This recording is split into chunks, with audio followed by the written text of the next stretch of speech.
The last possibility we have of looking at rational functions is a rational function whose degree of the numerator is greater than the degree of the denominator, the polynomial of each, all right?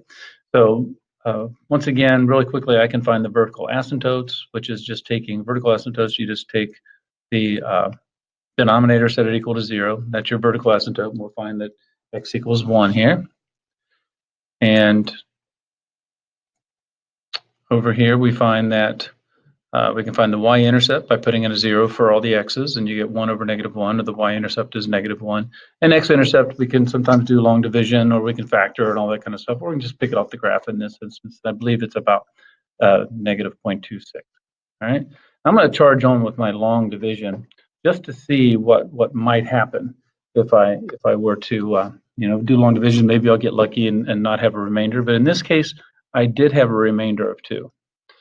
But let's look at this result I get, the quotient without the remainder, x squared minus 2x plus 1. So now let's look at the graph. And when I look at the graph, here's the function. Okay, we see that we have a vertical asymptote at x equals 1.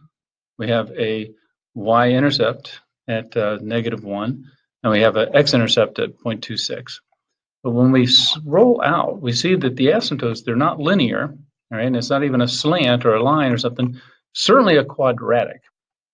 And if I look back at that quadratic I got when I tried to do the long division, x squared minus 2x plus 1, and punch it in there, you'll find that it is exactly,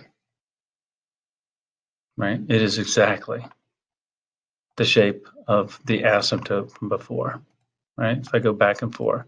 So now we're going to say there's an asymptote. We're just going to make the statement that when I zoom out, my rational function is going to look like a quadratic, and that quadratic is the quotient I got whenever I tried to do the long division.